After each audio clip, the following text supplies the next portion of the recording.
ఫిర్ మిలేంగే 6వ భాగం. 5వ భాగంలో నలంద వాయునందన్ ఒకనాటి సాయంకాలం అలా తిరగడానికి వెళ్తే ఓ కుర్రాడు 2 గుర్రాలతో ప్రత్యక్షమై ముందు ముందు ప్రదేశాలు ఇంకా బాగుంటాయని వాళ్ళని తీసుకువెళ్తాడు. కాస్త దూరం వెళ్ళాక నలంద ఎక్కిన గుర్రం పిచ్చి పట్టినట్టు దౌడు తీస్తుంది. కాస్తలో ప్రాణాపాయం తప్పించుకుని ఇంటికొస్తారు నలంద నందన్. తర్వాత నలందని ఎవరో చంపాలని ప్రయత్నిస్తున్నారని తెలిసి వెనక్కి వెళ్దామనుకుంటే ఫ్లైట్ టికెట్స్ దొరకవు. ఇంతలో విన్ను వాయునందన్ ఒకటేనని, వాయునందన్ చిన్నప్పుడే యాక్సిడెంట్లో పోయాడని, విన్ను అతని పేరుతో మోసం చేస్తున్నాడని తెలిసి అతన్ని నిలదీస్తుంది నలంద. కథ కొనసాగుతుంది. నందు ఎక్కడికి అంది విశాలి. అతను చెప్పాడు. వద్దు, ఎందుకు వచ్చిన గొడవ, పదండి, ఇందాకటి నుంచి చూసి ఆగలేక వచ్చాం అన్నాడు విశ్వామిత్ర. పర్వాలేదు అంకుల్, అది ఎవరి సొత్తు కాదు, అవి కోస్తే ఎవరు ఏమనరు అన్నాడు అతను అటుకేసి నడుస్తూ. నేను రానానందు అన్నాడు గోపాల్. వద్దు, ఇప్పుడే వచ్చేస్తానంటూ మెల్లగా దగ్గరికి వెళ్ళాడు వాయునందన్. నలంద కూడా అతని వెనక నడిచింది. కుటుంబరావు వాళ్ళు వారిస్తున్నా వినకుండా.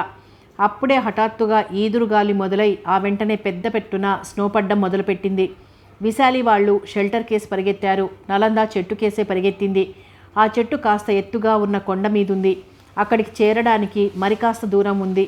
కాస్త ముందుగా చేరిన వాయునందన్ చెట్టు ఎక్కడానికి ప్రయత్నిస్తున్నాడు. మిగతా వాళ్ళు దూరం నుంచి చూస్తున్నారు. వాన పెరిగింది. నలంద చెట్టు నీడకెళ్దామని పరిగెత్తింది. అంతే, ఘోరం జరిగిపోయింది. నలంద నిల్చున్న పాటునే పెద్ద అగాధంలో పడిపోయింది. ఆమె నిల్చున్న చోట మంచుతో కప్పబడిన పెద్ద అగాధం ఉండి ఆమె కాలు వెయ్యగానే అగాధంలోకి పడిపోయింది. అది చూసిన జనం హాహాకారాలు చేశారు. చెట్టు ఎక్కుతున్న వాయునందన్ చటుక్కున దూకేశాడు. ఓ వైపు నుంచి విశ్వామిత్ర వాళ్ళు, మరోవైపు నుంచి వాయునందన్ అరుస్తూ అగాధం కేసి పరిగెత్తారు. మంచు విపరీతంగా కురుస్తోంది. స్పష్టంగా ఏం కనిపించక అంతా గందరగోళంగా ఉంది. అటు కేసి వెళ్ళకండి, అటంతా అగాధాలున్నాయి, ఎవరో అరిచారు. అయినా వినిపించుకోకుండా పరిగెత్తసాగాడు వాయునందన్. ఎంత త్వరగా వెళ్లాలన్నా మోకాళ్ల లోతు మంచులో, మనుషుల్ని పడేసేటంతటి ఈదురు గాలిలో, కళ్ళకేం కనిపించినంత పెద్ద స్నోఫాల్లో అడుగు తీసి అడుగు వేయడమే కష్టంగా ఉంది అతనికి. క్షణాలు గడుస్తున్న కొద్దీ గాలి ఉధృతం పెరిగింది. మంచు మరింత ఎక్కువగా కురవసాగింది. క్షణాల్లో అక్కడంతా నిర్మానుష్యంగా అయిపోయింది. ఒక్క విశ్వామిత్ర కుటుంబం తప్ప మిగతా వాళ్ళంతా వెళ్ళిపోయారు. అడుగు పడక ఎక్కడి వాళ్ళక్కడే ఆగిపోయారు. కూతురు అగాధంలో పడిపోయిందన్న నిజాన్ని భరించలేని విశాలి నిల్చున్న పళాన కుప్పకూలిపోయింది. విశ్వామిత్ర మాట మీద ఆమెను చేతుల మీద మోసుకెళ్లి షెల్టర్లో పడుకోబెట్టారు గోపాల్, కుటుంబరావు. అరగంట సేపు వాతావరణం భయంకరంగా ఉండిపోయింది. ఆపై ఈదురుగాలి ఉన్న స్నో పడ్డం తగ్గిపోయింది. విశ్వామిత్ర, వాయునందన్ అదురుతున్న గుండెలతో నలంద పడిపోయిన అగాధం కోసం వెతికారు. కానీ అంతటా మంచు తప్ప మరేం కనిపించలేదు. వాళ్ల గుండెలు క్షణం ఆగి తిరిగి రెట్టించిన వేగంతో కొట్టుకోసాగాయి. అంకుల్, ఇక్కడుండే వాళ్ల సహాయంతో వెతకడం మంచిది. ఇక్కడ ఎక్కడ అగాధాలున్నాయో వాళ్లకే బాగా తెలుస్తుంది అన్నాడు వాయునందన్. విశ్వామిత్ర ముఖం నల్లబడింది. అణిచిపెట్టిన దుఃఖం ఇక ఆగనన్నట్టు ఉబ్బికొస్తోంది. నందు, నలంద క్షేమంగా ఉంటుందంటావా బేలగా అన్నాడు. తప్పకుండా ఉంటుంది. కింద పెద్ద పెద్ద లోయలు, చెట్లు, సెలయేర్లు ఉంటాయని విన్నాను. నలంద ఏ చెట్టు మీదో లేక మరే నీళ్లలోనో పడుండొచ్చు. ఎలాగో ఆమె ఉనికి తెలుసుకుందాం, పదండి, ఈ ప్రాంతాల్లో నివసించే వాళ్ళని అడుగుదాం అన్నాడు వాయునందన్ విశ్వామిత్రకి ధైర్యం చెప్తూ. అది సంభవమేనా అని ఇద్దరికీ అనుమానంగానే ఉంది. కానీ అప్పటికి ధైర్యాన్ని తెచ్చుకోక కదల్లేదు. వాతావరణం పూర్తిగా మారిపోయింది. ప్రకృతి శాంతించింది. హిమాలయాలు ఎప్పటిలా అమాయకంగా అందంగా చూస్తున్నాయి. విశ్వామిత్ర దుఃఖం పొంగుతుండగా ఆశగా, ఆరాటంగా పిచ్చివాడిలా తిరిగాడు. అక్కడంతా అతడు కూడా ఏ అగాధం పాలవుతాడు అన్న భయంతో అతన్ని అనునయించి అతి ప్రయత్నం మీద వెనక్కి మరల్చాడు వాయునందన్. అతని మనసులోని సుడిగుండాలు తిరుగుతున్నాయి. నలంద రూపు, ఆమె మాటలు గుర్తుకొచ్చి దుఃఖం తన్నుకొస్తోంది. గుండెలు బరువుగా అయిపోయాయి. దుఃఖాన్ని మింగుతూ విశ్వామిత్ర చేయి పట్టుకుని నడవసాగాడు. వెనక నుంచి నందు అని నలంద పిలుస్తున్నట్టు అనిపిస్తున్నట్టు అనుభూతి చెందాడు. క్షణమాగి వెనక్కి తిరిగాడు. నీళ్లు నిండిన అతని కళ్ళకి పరిసరాలన్నీ మసగ్గా కనిపిస్తున్నాయి. విశ్వామిత్ర కూడా వెనక్కి తిరిగాడు. అంతటా నిర్మానుష్యం, నిశ్శబ్దం ఆక్రమించాయి. గారాల పుత్రిక కళ్ళ ముందు నిలిచి, డాడీ నన్ను వదిలిపోతావా అన్నట్టు నిల్చున్న చోటే కుప్ప కూలిపోయి ఏడవసాగారు. తనను తాను కంట్రోల్ చేసుకుంటూ అతన్ని లేవదీసి సాగాడు వాయునందన్. ఆ రాత్రి విశాలికి మళ్ళీ హై బీపీ వచ్చింది. కూతురి కోసం ఒకటే ఏడుపు. డాక్టర్లు మిగతా వాళ్ళు నలంద తప్పకుండా కనిపిస్తుందని అనునయిస్తున్నారు. కానీ ఆమె నమ్మడం లేదు. శ్రీనగర్ని, హిమాలయాల్ని, అక్కడికి తీసుకొచ్చిన భర్తని తూలనాడుతోంది. ఎన్నడూ గట్టిగా మాట్లాడి ఎరగని భార్య అంతలా మాట్లాడుతుంటే విశ్వామిత్ర హృదయం ద్రవించిపోయింది. ఆమె మీద జాలితో తన బాధని దిగమింగి భార్యకి ధైర్యం చెప్తున్నాడు. నలంద అగాధంలో పడిపోయిన సంగతి చాలామందికి తెలిసిపోయింది. విశ్వామిత్ర స్నేహితులు కొందరున్నారు అక్కడ. వాళ్ళంతా వచ్చారు.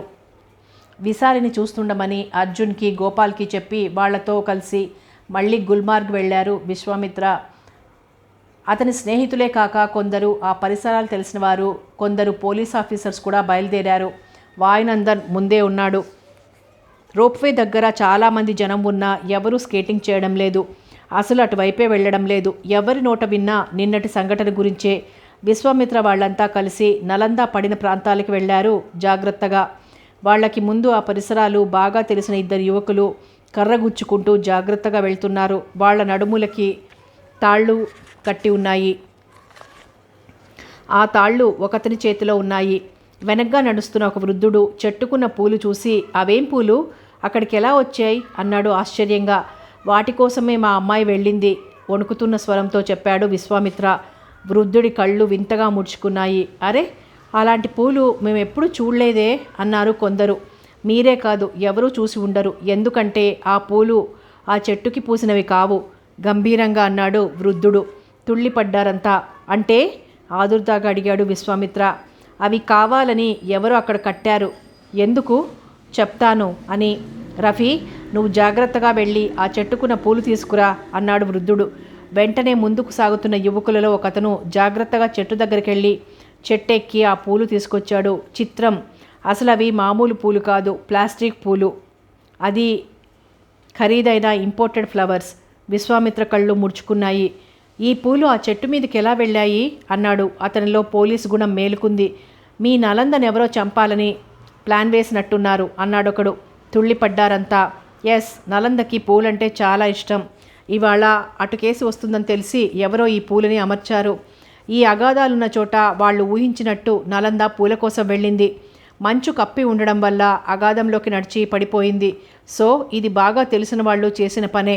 అంతకుముందు బాంబు పేలడం, గుర్రం పిచ్చి పరుగులు తీయడం, ఇవన్నీ చూస్తుంటే ఖచ్చితంగా నలందని హత్య చేయాలని ప్రయత్నించారెవరో. చివరికి సాధించారు. ఆవేశంతో పిడికిళ్ళు బిగించాడు విశ్వామిత్ర. కుటుంబరావు అనుమానంగా వాయునందన్ కేసు చూశాడు. అదేం గమనించలేదతను. నిర్ఘాంతపోయినట్టు నిల్చుండిపోయాడు. మొహం పాలిపోయింది. చూడు నందు, అమ్మాయినిటి కేసు తీసుకొచ్చింది నువ్వే కదూ, సూటిగా అతని కళ్ళలోకి చూస్తూ అన్నాడు కుటుంబరావు. హడలిపోయాడు వాయునందన్. చివ్వున తల తిప్పి చూశాడు విశ్వామిత్ర కూడా. అతడి మొహంలోకి చూసిన వాయునందన్ మరింత కంగారు పడిపోయాడు. లేదంకుల్, నాకేం తెలియదు, తనే నన్ను ఇక్కడికి తీసుకొచ్చింది అన్నాడు తడబడుతూ. అబద్ధం. గుల్మార్గ్ వెళ్దామని, రోప్వేలో ప్రయాణిద్దామని నువ్వనడం నేను చెవులారా విన్నాను అన్నాడు కుటుంబరావు.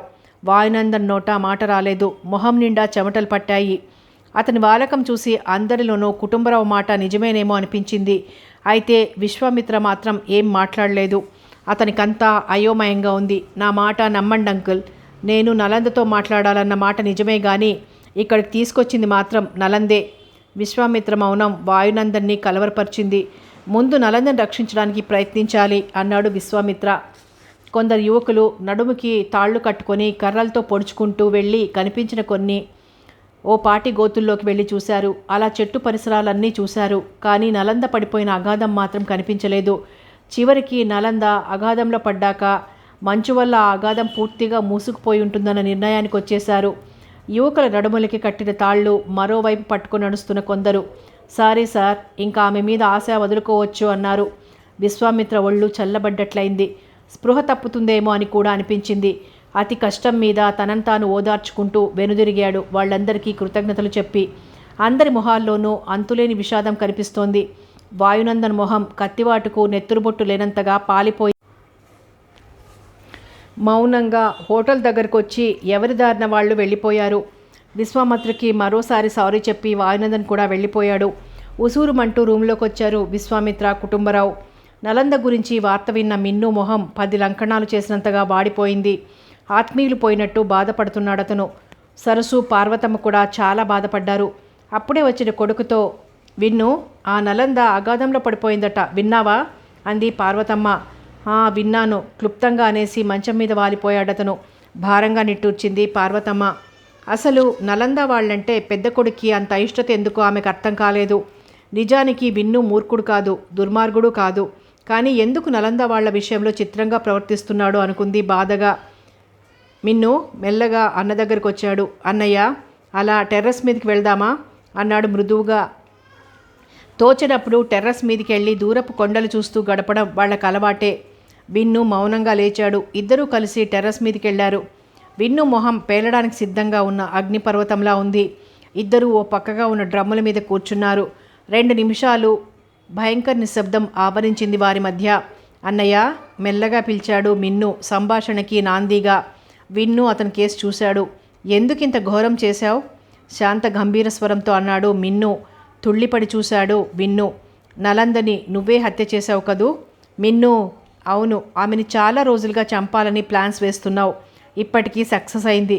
నీకు మతిపోయిందా అర్చినట్టన్నాడు విన్ను. పోయిన మతి పోయినట్టున్నా బాగుండేది. నాకింత నరకయాతన ఉండేది కాదు. మిన్ను గొంతు వణికింది. ఏమైందిరా నీకు ఇవాళ బలవంతంగా నవ్వుతూ అన్నాడు విన్ను. చాలా అయింది. దేవుడిగా అనుకున్న అన్న దెయ్యంగా కనిపిస్తున్నాడు. తట్టుకోలేకపోతున్నాను. వాయునందన్గా చిన్ననాటి ఫ్రెండ్ నందుగా నలంద దగ్గరికి ఎందుకు చేరావు నిలదీసినట్టు అన్నాడు మిన్ను. విన్ను నిర్ఘాంతపోయాడు.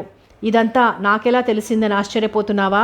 ఇటీవల నీ ప్రవర్తన వింతగా అనిపించింది. అకారణంగా నలందని తూలనాడుతున్నావు. ఆమె కంటపడకుండా ఉండడానికి ప్రయత్నిస్తున్నావు. నువ్వు మా అన్నయ్యగా బయటపడకుండా చాలా రకాలుగా జాగ్రత్త పడ్డావు. కానీ నిజం తెలిసిపోయిందన్నయ్య. ఒక్క మాట చెప్పు, నలందని అగాధంలో పడేలా చేసింది నువ్వే కదూ సూటిగా అడిగాడు మిన్ను. విన్ను వణికిపోయాడు. మిన్ను, ఆ ఘోరం చేసింది నేను కాదురా, చనిపోయిన మన డాడీ మీద ఒట్టు పసివాడిలా అన్నాడు. అతని మాటల్లోని నిజాయితీ గుర్తించిన మిన్ను, మరి మారు పేరుతో ఎందుకు ఆమె దగ్గరికి వెళ్ళావు? ఆమెకి ద్రోహం చేద్దామనేగా అన్నాడు సూటిగా చూస్తూ.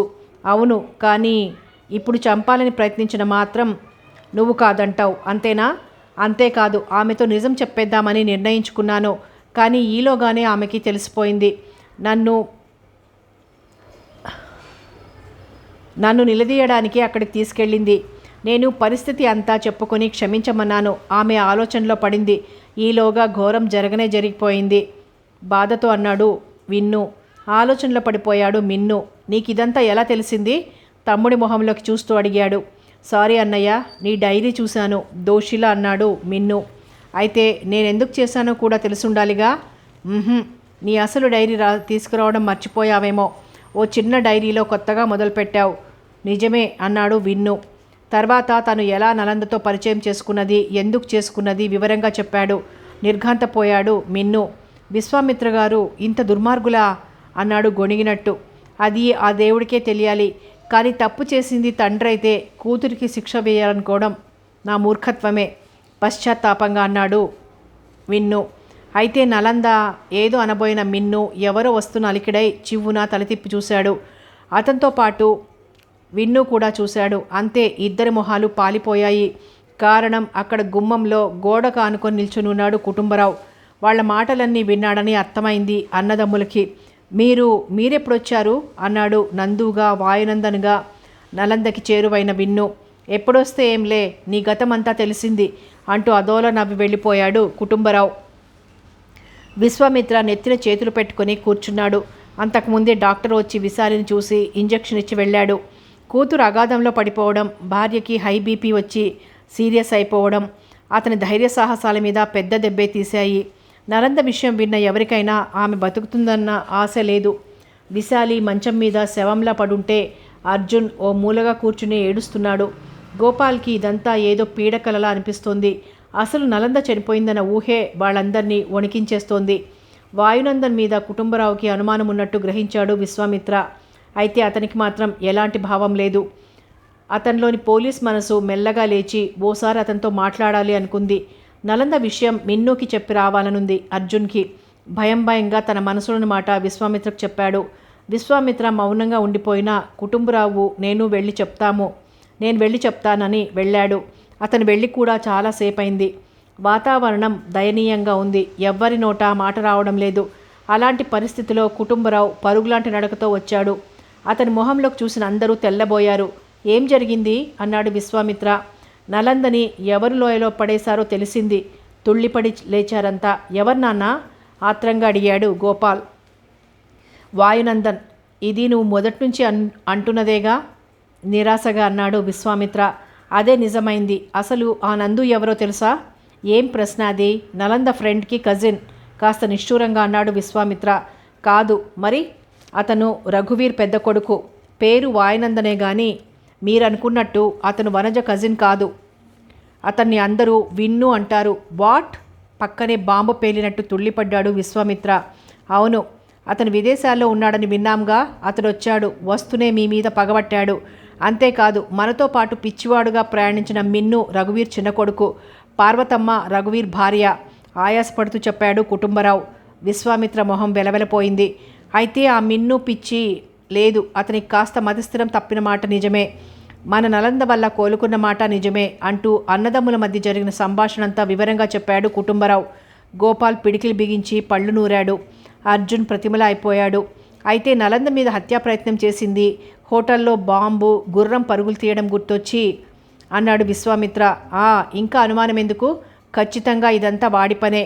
ముందు వాడిని కటకటాల వెనక్కి తోయించు కోపంగా అన్నాడు కుటుంబరావు. విశ్వామిత్ర మాట్లాడలేదు.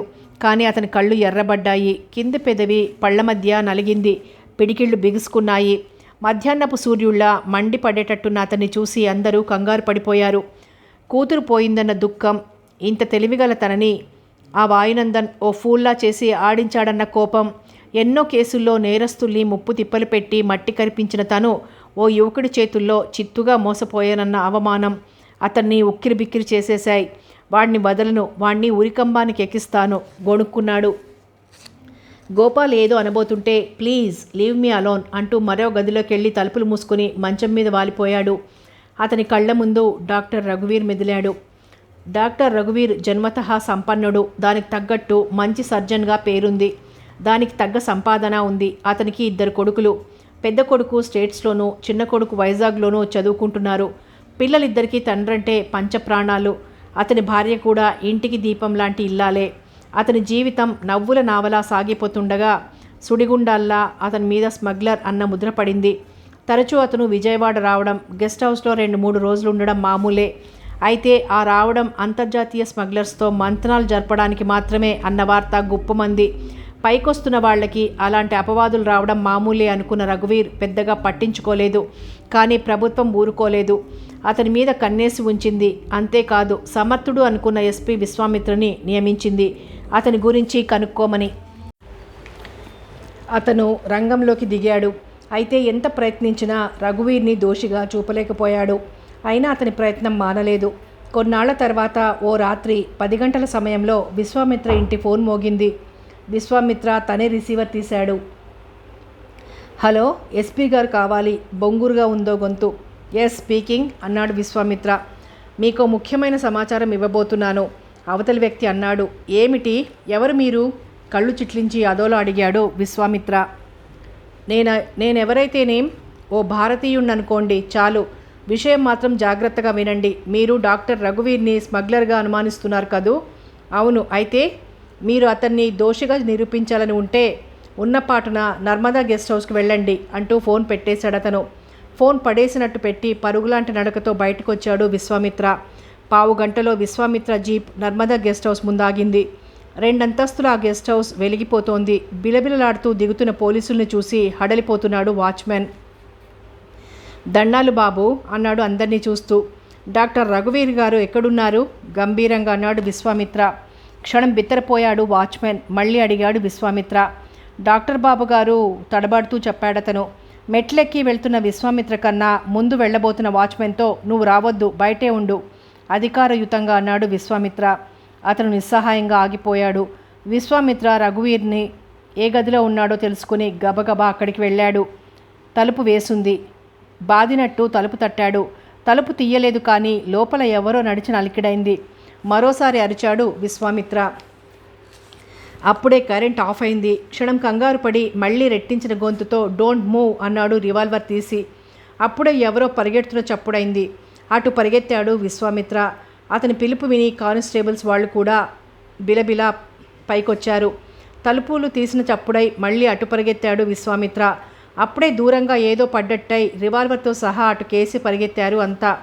ఎవ్వరూ కదలొద్దు, నా చేతుల్లో రివాల్వర్ ఉంది అరిచాడు విశ్వామిత్ర. కానీ ఎవరో దూకిన చప్పుడై రివాల్వర్ గాల్లోకి పేల్చాడు. వెంటనే మరోసారి రివాల్వర్ పేలిన చప్పుడు, ఆపై కెవ్వుమన కేక ప్రతిధ్వనించింది ఆ ప్రాంతమంతా. అరుపులు, కేకలు, బూట్ల కాళ్ళ చప్పుళ్ళు, అంతా గందరగోళంగా ఉంది. రివాల్వర్ పేలిన మోత, కెవ్వుమన కేక విని హడలిపోతూ వచ్చాడు వాచ్మెన్ టార్చితో. ఏమిటి బాబు ఇదంతా? వణుకుతున్న గొంతుతో అన్నాడు.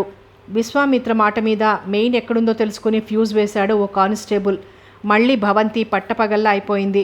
ఎవరిని బయటికి పోనివ్వకండి అరిచాడు విశ్వామిత్ర. మళ్ళీ కిందికి పరిగెత్తారు కానిస్టేబుల్స్ వాళ్ళు. అయోమయంగా చూస్తున్న వాచ్మెన్తో, గది తలుపులు తీయి అధికారయుతంగా అన్నాడు విశ్వామిత్ర.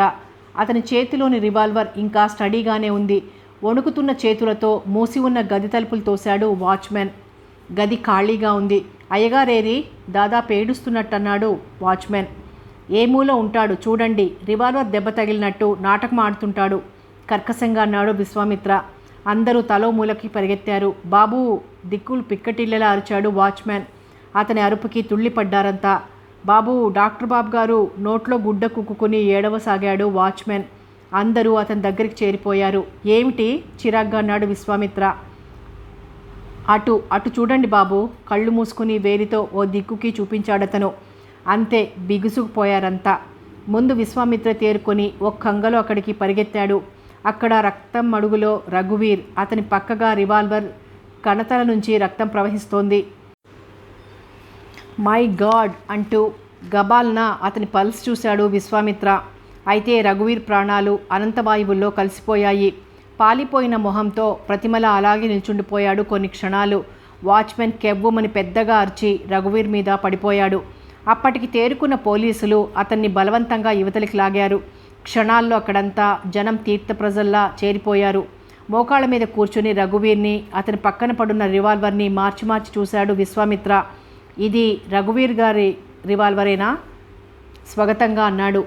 దీని సంగతి నాకు తెలియదు కానీ బాబు, ఈ బాబుగారు చాలా గొప్పవారని, గొప్పవాళ్ళు అనుకున్నట్టే ఈయనకి చాలామంది విరోధులున్నారని, అందుకే ఎక్కడికి వెళ్ళినా రివాల్వర్ లేకుండా వెళ్ళారని విన్నాను దుఃఖాన్ని ఆపుకుంటూ చెప్పాడు వాచ్మెన్.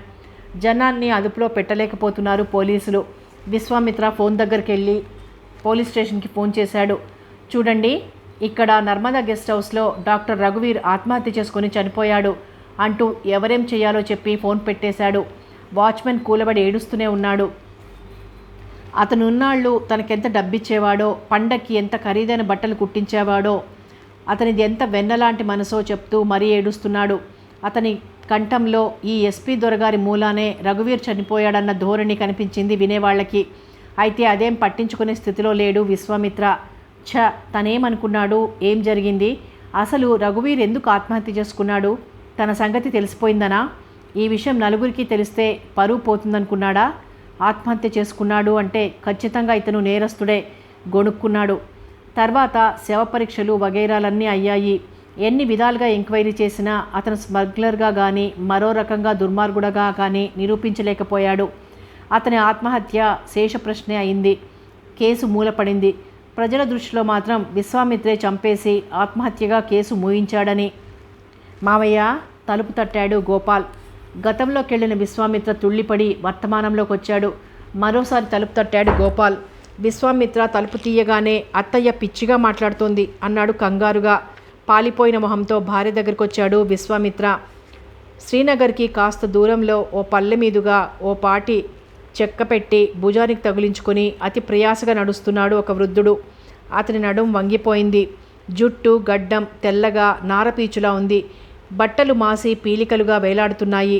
అతన్ని చూసి కొందరు జాలిపడి పలకరించారు. సహాయం కావాలా అని అడిగారు. అయితే ఆ వృద్ధుడు మాత్రం వాళ్ళ సహాయాన్ని తీసుకోలేదు. అలా నడుచుకుంటూ పోతున్నాడు. అతను అలా చాలా దూరం నడిచాడు. కొండలెక్కుతూ లోయలు దిగుతూ నడుస్తున్నాడు. అలా నడుస్తూ అతను నిర్మానుష్యంగా ఉన్న ఓ కొండచర్య దగ్గరకు వచ్చాడు. ఓసారి పరిసరాలు పరికించాడు.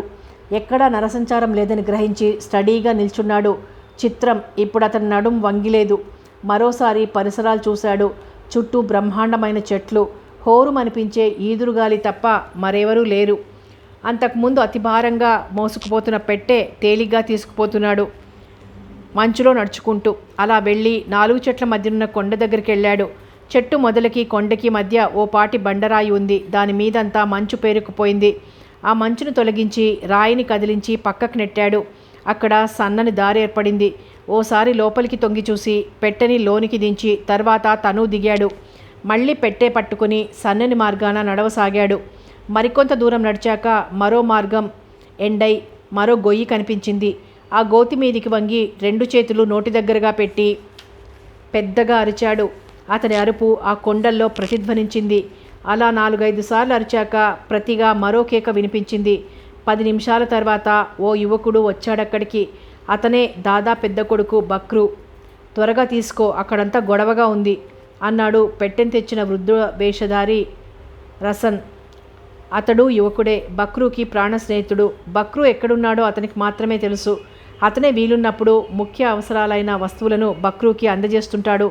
గొడవేమిటి అన్నాడు బక్రు. గుల్మార్గ్ రోప్వే వెనక ఉన్న అగాధాల్లోకి ఒక దానిలో ఓ పోలీస్ ఆఫీసర్ కూతురు పడిపోయింది. ఆమె కోసం గాలిస్తున్నారు. ఆ ప్రయత్నంలో నువ్వెక్కడ దొరికిపోతావో అని హడలిపోతూ ఇలా వచ్చాను అన్నాడు రసన్, నలంద గురించి విశ్వామిత్ర గురించి చెప్తూ. బక్రు మొహంలో ఏదో తెలియని భావం కదలాడిందో క్షణం. తర్వాత కృతజ్ఞతలు చెప్పుకున్నాడు అతనికి. ఇంక నేను వెళ్ళనా అన్నాడు రసన్. అలాగే, కానీ నువ్వు ఇంక ఇటుకేసి రావద్దు. నేను ఈ ప్రాంతాలు వదిలిపోతాను అన్నాడు బక్రు. అదే నయం, జాగ్రత్త అన్నాడు పెట్టె అతనికి అందిస్తూ. బక్రు తన వాళ్ల గురించి అడిగాడు. అంతా బాగానే ఉన్నారు అన్నాడు. అతని తమ్ముడు పోయిన సంగతి చెప్పి అతన్ని మరింత బాధ పెట్టడం ఇష్టం లేక మరోసారి చెప్పి వెనుదిరిగాడు రసన్. స్నేహితులిద్దరి కళ్ళు నీళ్లతో నిండాయి. హృదయాలు బరువెక్కాయి. తనను తాను సంభాళించుకొని మసకబారిన కళ్లతో వడివడిగా నడుస్తూ సాగాడు రసన్.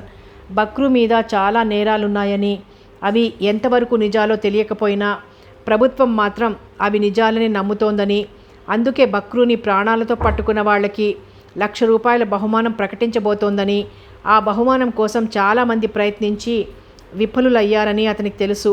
స్నేహితుడు ఎక్కడ దొరికిపోతాడో అన్న భయం అతన్ని కృంగదీస్తోంది.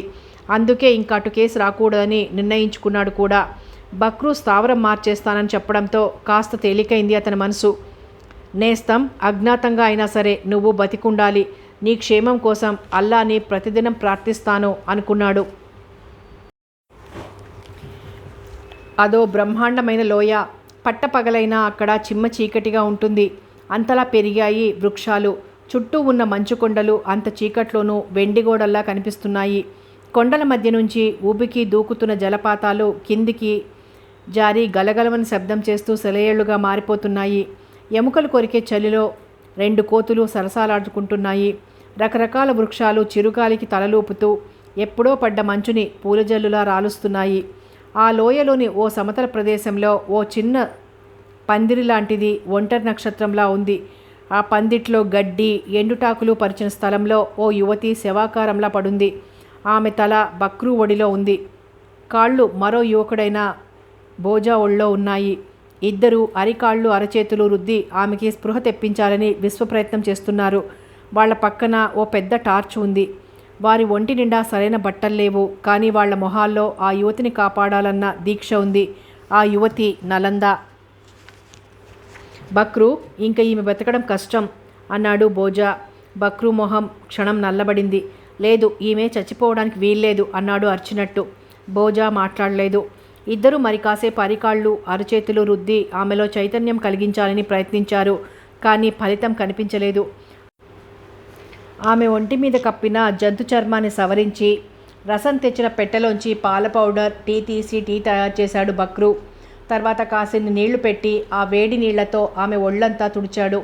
బలవంతంగా ఆమె గొంతులో వేడి టీ పోశాడు. ఆమె గుటక వేసింది. ఈ మాత్రానికే పొంగిపోయారు ఇద్దరు. ఆమె గుటక వేశాక వారిలో కాస్త ఆశ చిగురించింది. నలందకి ఇంకేం పర్లేదు అన్నాడు బక్రు. నలందా? ఈమె పేరు నలంద. నీకెలా తెలుసు? చిత్రంగా చూశాడు. తెలుసు, నా గుండెల్లో పదిలంగా దాచుకున్న ప్రతిమని గురించి నాకు తెలియదా? నవ్వాడు బక్రు. బక్రు, ఈమె నీకు ముందే తెలుసా? తెలుసు, కానీ ఆమె ఈమె అని తెలియదు. అర్థం కానట్టు చూశాడు బోజా. బక్రు ఏదో చెప్పాలనుకుంటుండగానే నలంద కదిలింది. మాటలాపి ఇద్దరూ ఆమె మీదికి వంగి ఆత్రంగా చూడసాగారు. నలంద కళ్ళు తెరిచింది. తనకేసి ఆతృతగా చూస్తున్న 2 జతల కళ్ళని చూసి కంగారుగా లేవబోయి లేవలేక పడుకుండిపోయింది. భయం లేదు నలంద, పడుకో అన్నాడు బక్రు మృదువుగా. అతను తన పేరు పెట్టి పిలవడంతో మరింత కంగారు పడింది నలంద. ఎవరు మీరు? నా పేరెలా తెలుసు? నేనెక్కడున్నాను? అంది.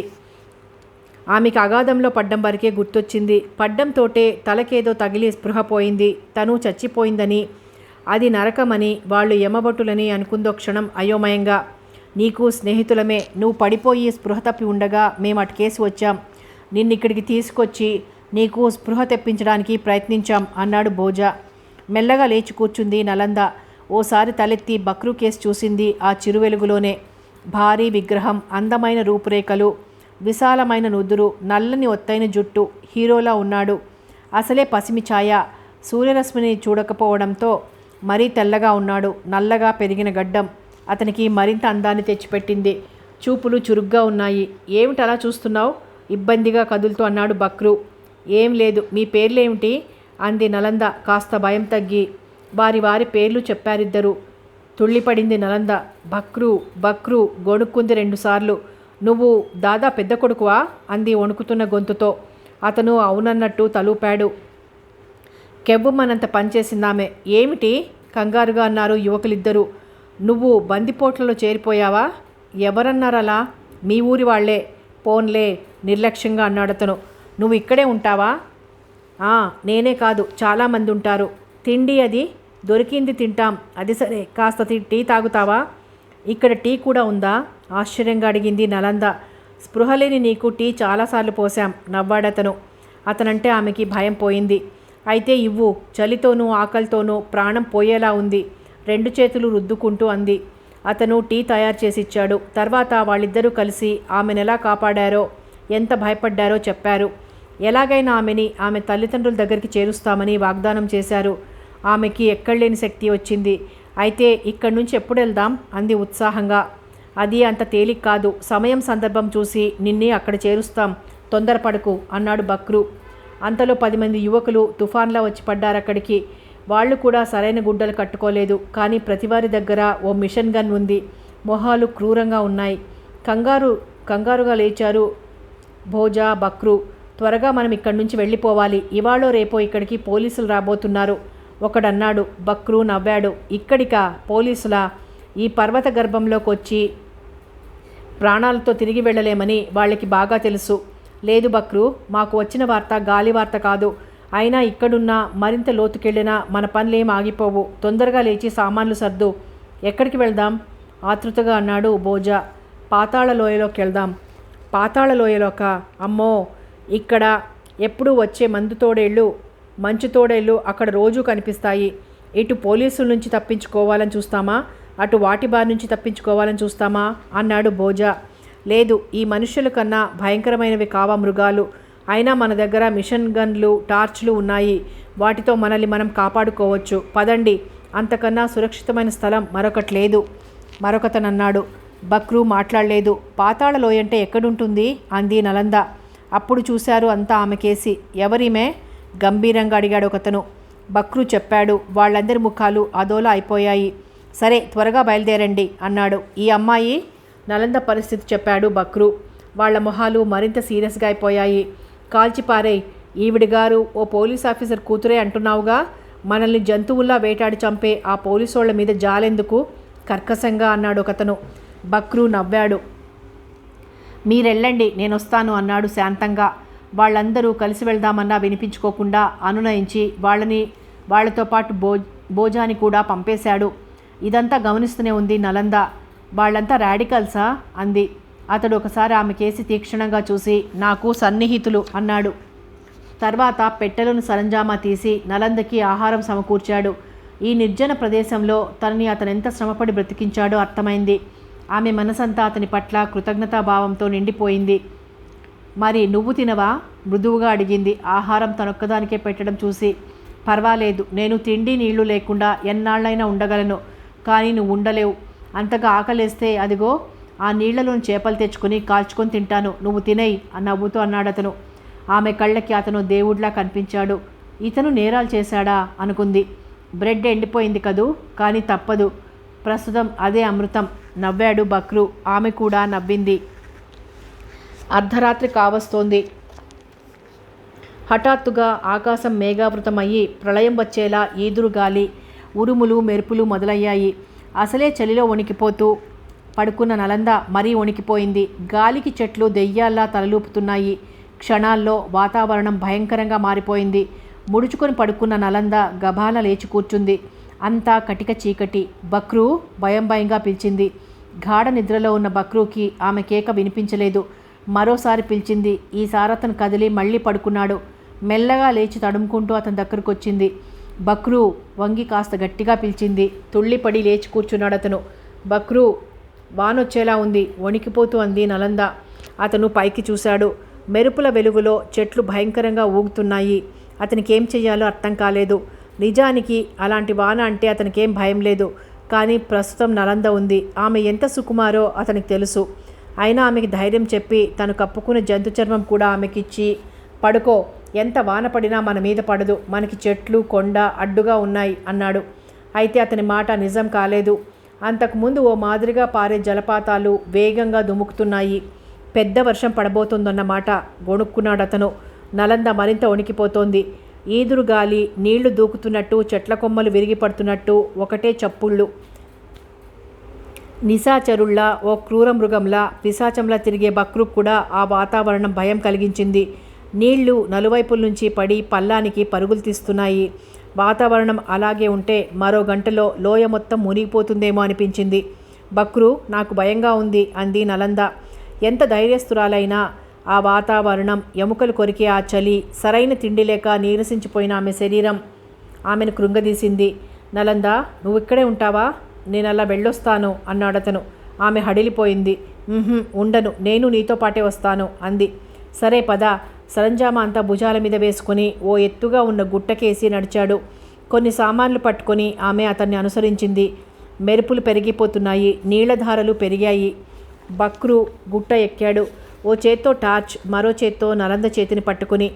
గాలికి నడవడమే కష్టంగా ఉంది. గుట్ట ఎక్కాక ఓ చోట సామాన్లు దించాడు బక్రు.